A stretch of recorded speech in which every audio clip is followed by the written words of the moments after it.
We still have to pay for prescription drugs. You want to benefit a family, reduce the cost of the prescription drugs they have to pay. In America, we pay the highest price for prescription in the world of any developed nation in the world, about 2 to 3 times what other countries pay.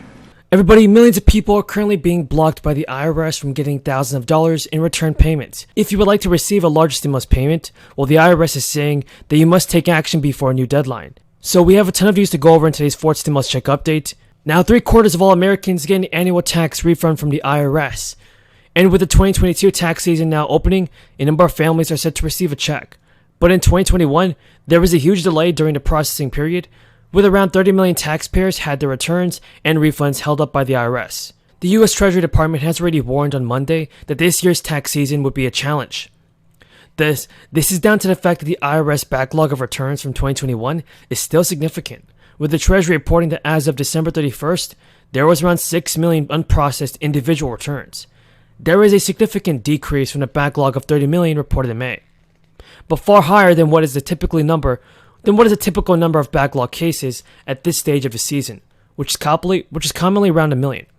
The backlog will make it difficult for the IRS to be efficient with their work on 2022 tax refunds, but the Treasury is still confident that most Americans should get their refunds within 21 days of filing.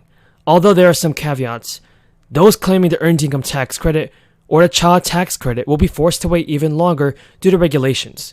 Those who claim those credits and filed their returns on January 24 may not receive the refund until early March. Letters to the taxpayers who filed as married filing jointly are being sent to each spouse separately.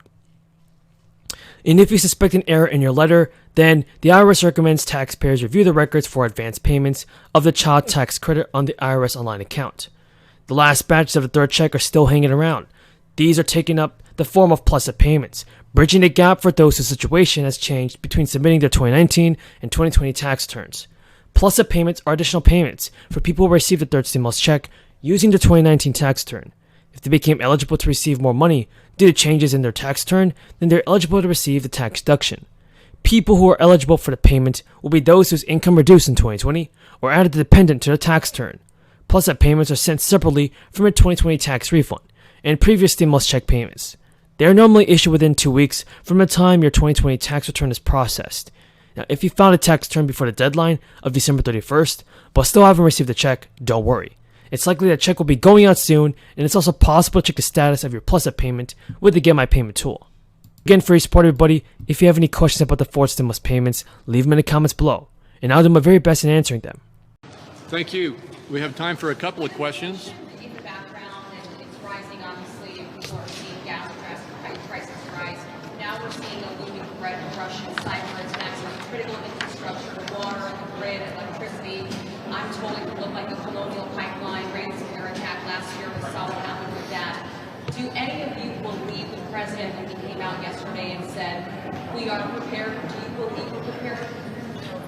When you said we are prepared, what are you referring to? For a cyber attack. For a cyber attack. Critical infrastructure. I know I'm not one of those who sits on the committee. Rob, can you answer that question? Well, I don't know that I can answer whether we are prepared. I mean, we are better prepared than we have been in the past, but we're not well prepared. And you may know there's legislation currently pending on the floor of the Senate. It combines 3 different bills to harden our ability to respond to cyber attacks in critical infrastructure, governmental side, as well as in the private sector side. And it would help with regard to a Colonial Pipeline type situation. So we need to do more. We have legislation to do that. It's bipartisan. It's come through the Homeland Security Committee. And my hope is we can enact that in the next couple of weeks, particularly with this looming threat. The possibility that Russia could make a huge mistake and actually invade Ukraine again, and that sanctions would then be put in place, which I strongly support, and those sanctions need to be devastating, and then cyber attacks could even be increased. I will say, though, that it's already happening.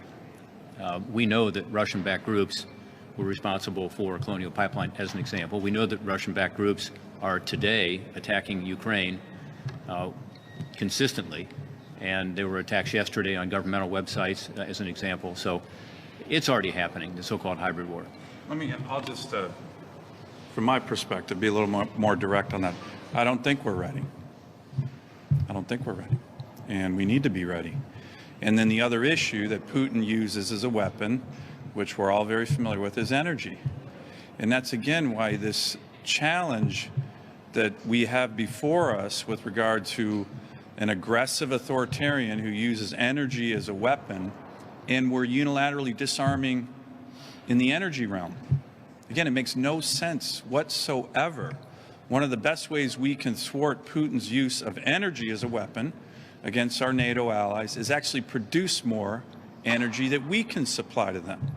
Everybody agrees with that, except for a few far-left individuals in the White House who somehow came in and won the debate about let's unilaterally disarm on American energy. Last week, I raised this issue with the Secretary of Defense, the Secretary of State, the Deputy Secretary of Defense, the National Security Advisor. What are you guys doing? What are you doing? Why would we unilaterally disarm the production of American energy? It doesn't help the environment. It only empowers our adversaries. They don't have a good question. I would love it if you guys could ask them that more, because it makes no sense. Senator Craig, Yep. do you have any concern that the holdup of Federal Reserve nominees could affect the way the Fed tackles inflation? No, I've heard that argument put out. The fact is the Fed is fully operational right now. The fact, they've already shown that they have the capacity to deal with these issues. And we have really serious issues with some of the nominees that have been put forward that need to be vetted. On the Fed's inflation approach, do you think it's aggressive enough what they've said so far they intend to do this year? I think it's helpful. I'm not sure I can tell you that it's enough. But it's unfortunate that we are in a position that we have to rely on the Fed and the utilization of interest rates, frankly, to deal with this crisis. The better way to deal with the crisis, in addition to the Fed's help in terms of an emergency response, is for us to deal with some of these supply and demand issues that we've talked about here as well. So that really the message needs to be, yes, the Fed's operational, and yes, we need the Fed's help right now. But that is not the panacea to the solution to this issue. The solution to this issue is to deal with the unbelievable demand pressures that this administration is putting on in terms of the reckless spending that they are engaging in, and to deal with the damage to our supply chains and to our supply side of our economy, and help us get back into the game. I'm going to make one comment on that. I think it will actually be unhelpful if somehow in the next few months or weeks that the Federal Reserve has governors who are confirmed, and there's a big debate, there's a number of them up right now, governors who are confirmed who have said